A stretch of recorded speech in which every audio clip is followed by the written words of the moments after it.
MP में CM Shivraj की बैठकों का दौर जारी। कई विभागों के साथ मुख्यमंत्री कर रहे हैं बैठक।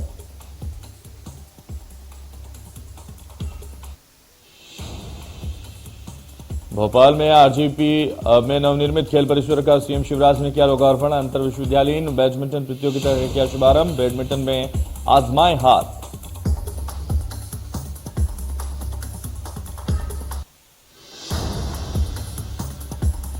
सीएम भूपेश की बैठक हुई समाप्त। बैठक में सीएम ने दिए कई निर्देश। सीएम भूपेश की बैठक अब हुई पूरी।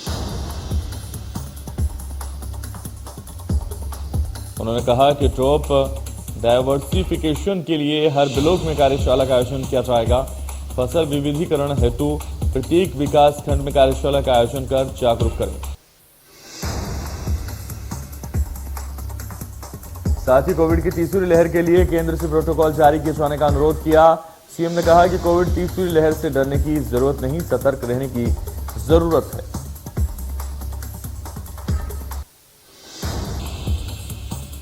साथ ही सीएम ने कहा कि ओवरलोडिंग वाले वाहनों पर कड़ी कार्रवाई करें। ओवरलोडिंग वाहनों पर कार्रवाई करना जरूरी।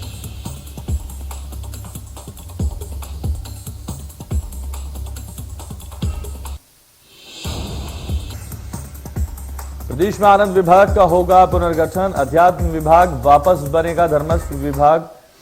एमपी कैबिनेट की बैठक में हुआ फैसला। प्रदेश में मनाया जाएगा आनंद उत्सव। 14 से 28 जनवरी तक आनंद उत्सव का आयोजन।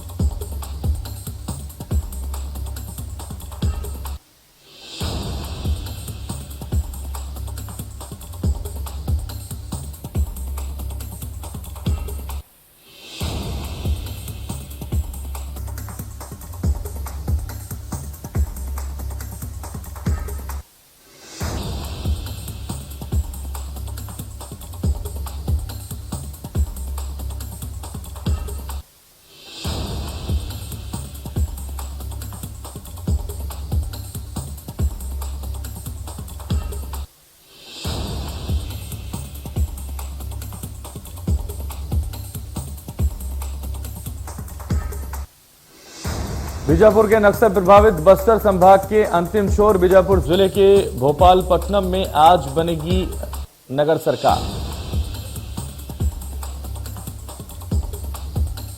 शपथ ग्रहण स्थल भोपालपट्टनम में इलाके के विधायक और बस्तर विकास प्राधिकरण उपाध्यक्ष विक्रम मंडावी सहित जिले के वरिष्ठ कांग्रेसी पहुंचे।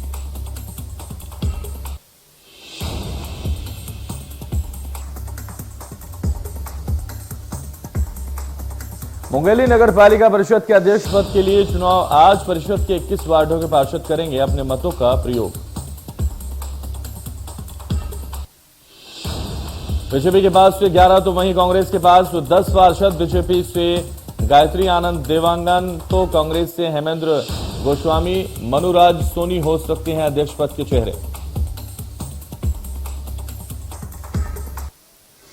बीजेपी के पूर्व नगर पालिका अध्यक्ष संतूलाल सोनकर को भ्रष्टाचार के आरोपों में राज्य शासन ने आदेश जारी करके बर्खास्त किया था।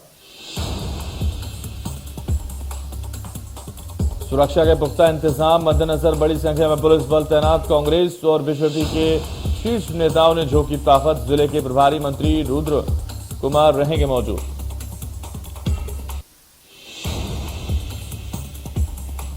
नवगठित रिसाली नगर निगम के लिए कांग्रेस पार्टी की शशि सिन्हा का मेयर और केशव बंचोर का सभापति बनना लगभग तय हो गया। हालांकि इसकी आधिकारिक घोषणा अभी बाकी है। आपको बता दें कि शशि सिन्हा पहली बार जीतकर आई हैं, जबकि केशव 3 बार के पार्षद हैं।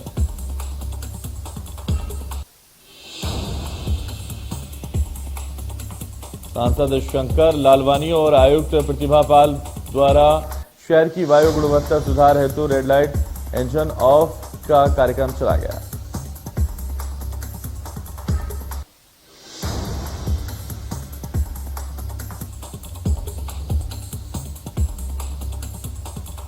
जो विजयनगर चौराहा, पलासिया और रीगल सहित शहर के 19 चौराहों पर चलेगा। आयुक्त ने बताया कि यह अभियान शहर में चलाए जा रहे स्वच्छता अभियान और वायु गुणवत्ता में सुधार हेतु चलाया जा रहा है।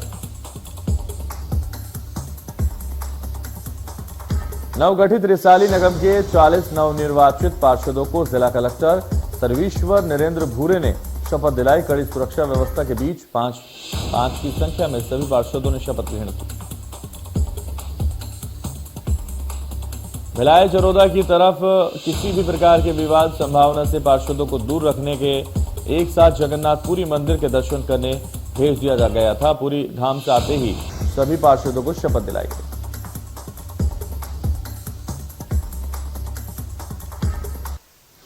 महासमुंद में धान खरीदी केंद्र से धान का उठाव नहीं होने से किसानों और धान खरीदी प्रबंधकों को चिंता सता रही है। वहीं धान खरीदी केंद्रों में जगह की कमी हुई है, जिसके चलते वो कभी भी बंद हो सकती हैं। जिले के जहां 75 से 80% धान खरीदी केंद्रों में लिमिट से ज्यादा धान डंप है। वहीं आला अधिकारी धीमी गति से धान उठाव के पीछे बेमौसम बारिश को कारण बता रहे हैं और जल्द उठाव करने का कोरा आश्वासन भी दे रहे हैं।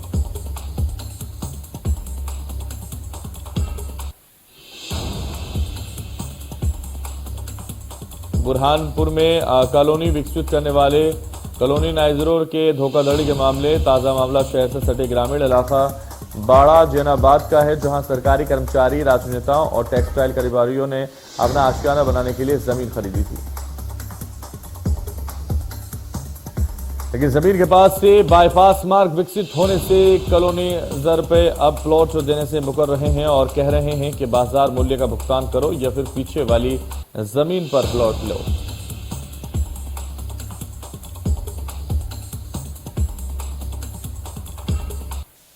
जिससे नाराज पीड़ित ने कलेक्टर को शिकायत की है। कलेक्टर ने एडीएम की अध्यक्षता में जांच कमेटी गठित कर 15 दिन के भीतर जांच प्रतिवेदन देने को कहा है। जांच के बाद अग्रिम कार्रवाई की जाएगी।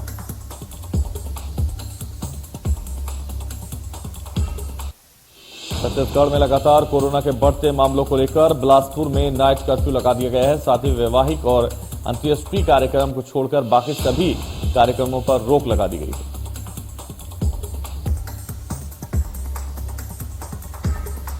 राजगढ़ जिले के ब्यावरा में सुबह किराना की दुकान अचानक आग लगने से दुकान में रखा लाखों रुपए का सामान जलकर खाक हो गया। साथ ही दुकान के ऊपर रह रहे दुकान मालिक के परिवार के एक बुजुर्ग सदस्य की मौत हो गई। काफी देर बाद मौके पर पहुंची फायर ब्रिगेड ने आग पर काबू पाया और आसपास की दुकानों को जलने से बड़ी आगजनी से बचाया।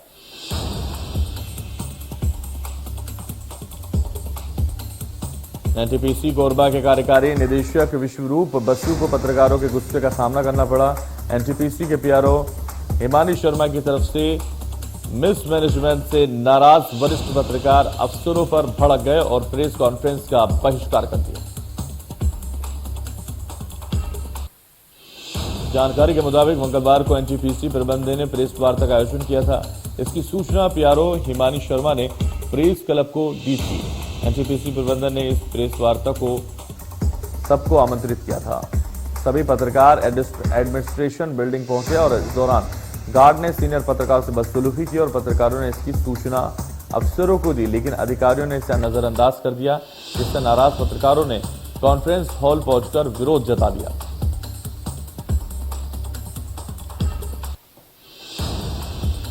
राजगढ़ जिले के ब्यावरा में एक दाऊदी बोहरा समाज की बेटी ने अपने वैवाहिक जीवन की शुरुआत की। 151 गरीब बच्चों को खाना खिलाकर वैवाहिक जीवन की शुरुआत की गई। ब्यावरा सिटी पुलिस थाने के पीछे संचालित सामाजिक संस्था खुशियों के ओटले पर ब्यावर की बेटी ने अपने वैवाहिक जीवन की शुरुआत की और गरीब जरूरतमंदों बच्चों को बड़े रेस्टोरेंट में खाना खिलाया।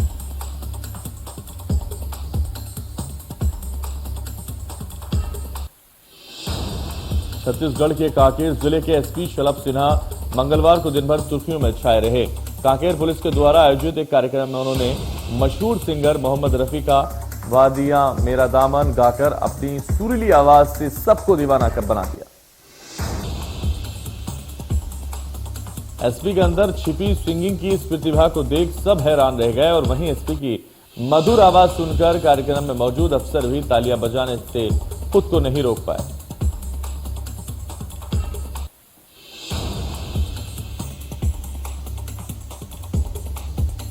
हाथियों के आतंक से पूरा गांव सहमा हुआ है, जिसके कारण पूरा गांव खाली हो गया है। बलरामपुर हाथियों का आतंक लगातार जारी।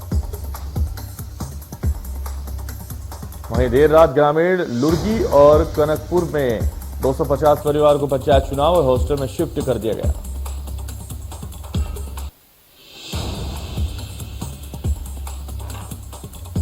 खंडवा में बाघिन की दस्तक से हड़कंप मचा। बताया जा रहा है कि किसानों ने तेंदुआ समझकर बाघिन का वीडियो बनाया था, लेकिन खालवा और हरदा के अफसरों ने पगमार्क ढूंढे तो वो पगमार्क बाघिन के ही निकले। इसको देखते हुए वन विभाग ने ग्रामीणों से सावधानी रखने को कहा। वन विभाग ने किसानों से अपील की कि वो रात में सिंचाई करने ना जाएं।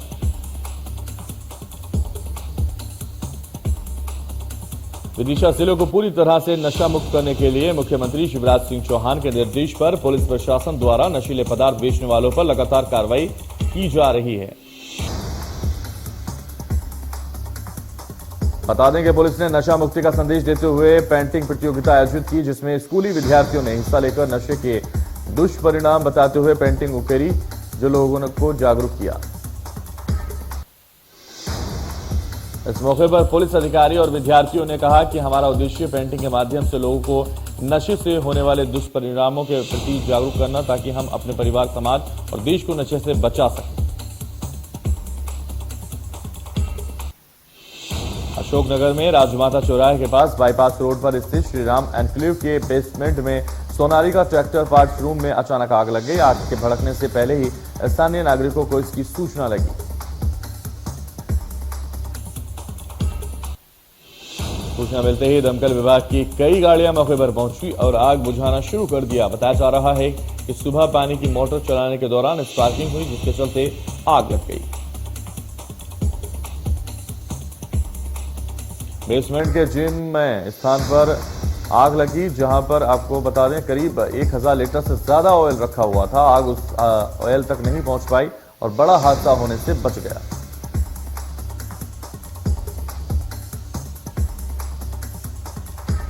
आधार कार्ड के आधार पर हरियाणा से दमोह पहुंचा बच्चा वापस अपने माता पिता के पास जा पहुंचा। बताया जा रहा है कि विनीत नाम का 11 साल का बच्चा घर से भटक गया।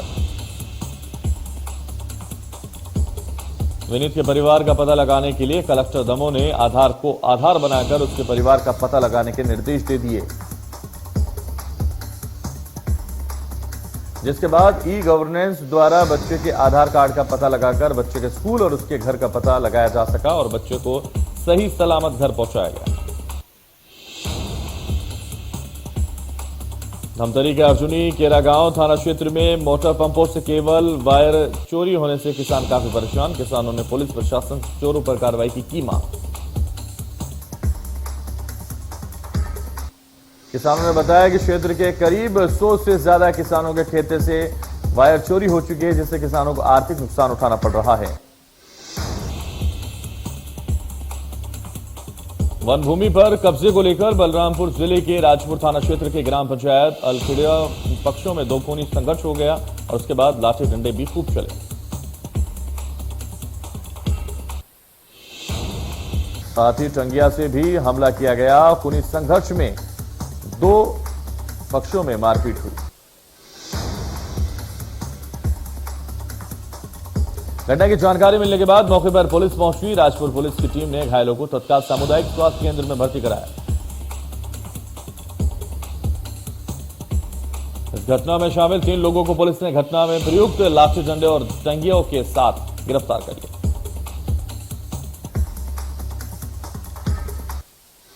पिछले साल 16 जून को ग्राम नंदोरी के धान खरीदी समिति चौकीदार की हत्या कर दी गई थी, जिसकी सूचना भिलाई थाने में लिखवाई गई थी।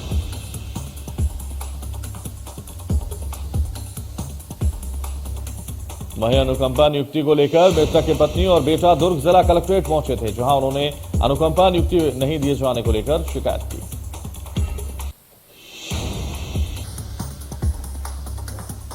वहीं बताया गया कि अनुकंपा नियुक्ति देने को लेकर वहां समिति के कुछ लोगों द्वारा उन्हें डराया और धमकाया जा रहा है।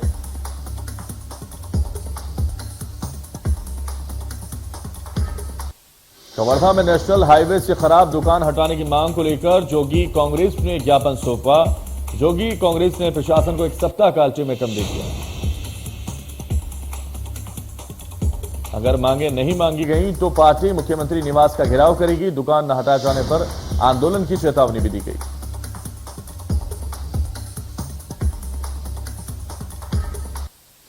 प्रदेश में तेजी से बढ़ते कोविड संक्रमण को लेकर ग्वालियर स्मार्ट सिटी ने पेशेंट्स ड्यूटी शिकायत और ऑक्सीजन सप्लाई मैनेजमेंट सिस्टम को अपडेट करना शुरू कर दिया।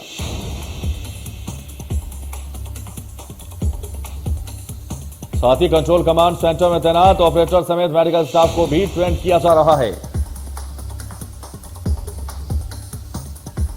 Smart city CEO Shrimati Jyoti Singh ने बताया कि ओमिक्रॉन वैश्विक महामारी की संक्रमण दर तीव्रता से बढ़ रही है।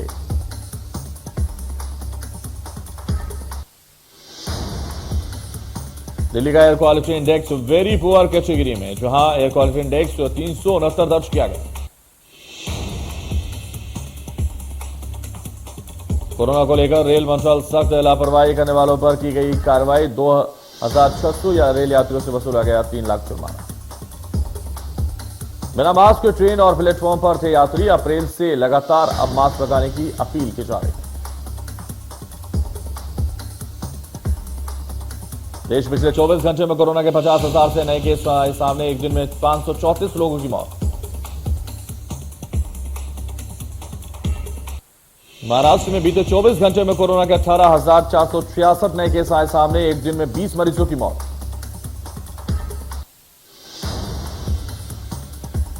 गुजरात में कोरोना के 1,259 नए कोरोना के मरीज मिले। 24 घंटे में 3 मरीज की जान दी गई।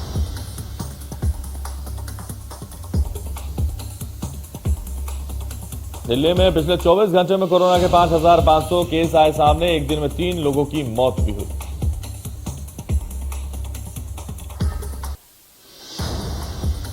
उत्तर प्रदेश में भी कोरोना के मामले तेजी से बढ़ने लगे हैं। यूपी में एक दिन में कोविड के 992 मामले सामने आए।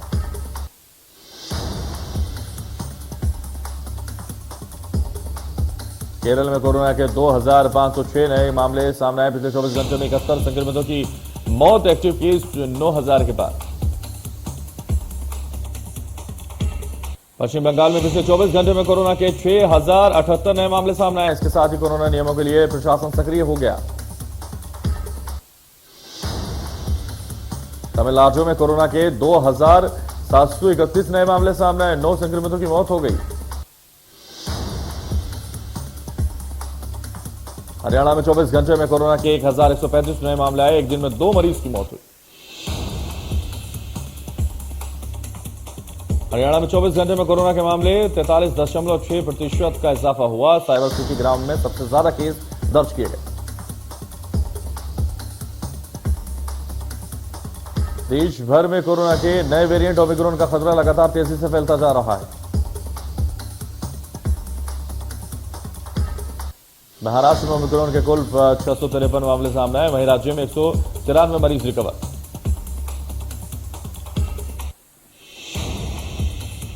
दिल्ली में एक दिन में ओमिक्रॉन के 57 केस आए सामने। इसके साथ ही दिल्ली में ओमिक्रॉन के कुल 351 मरीज हुए। राजस्थान में ओमिक्रॉन के 120 मामले सामने आए। वहीं 86 मरीज रिकवर भी हुए। तमिलनाडु में ओमिक्रॉन के कुल 121 केस हुए सामने।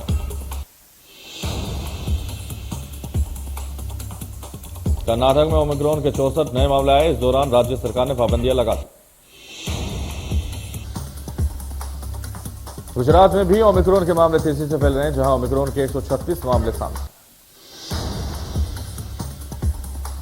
तेलंगाना में अब तक ओमिक्रॉन के कुल 67 केस मिल चुके हैं, जिसके बाद से सरकार ने प्रदेश में पाबंदियां बढ़ा दी हैं।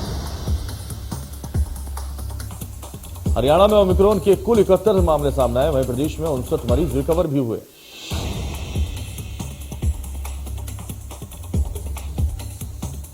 हिमाचल में बर्फबारी का दौर शुरू हो गया है, जहां मंडी के ऊपरी क्षेत्रों में बर्फ की चादर ओढ़ ली गई है।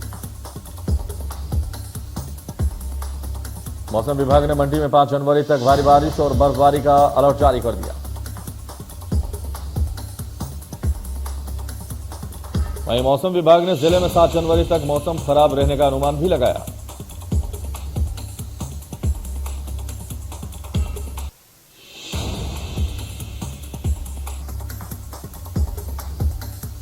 इस कड़कड़ाती ठंड में जहां चीन ने पूर्वी लद्दाख और एलओसी के पार लगभग 60,000 सैनिक जमा कर लिए हैं, तो भारत ने भी इतने ही सैनिक तैनात कर दिए हैं।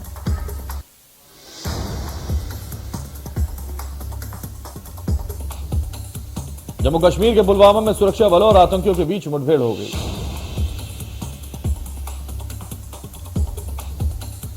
इस दौरान आतंकियों ने भारी मात्रा में हथियार भी बरामद हुए। इलाके में सुरक्षा बलों का सर्च ऑपरेशन लगातार जारी।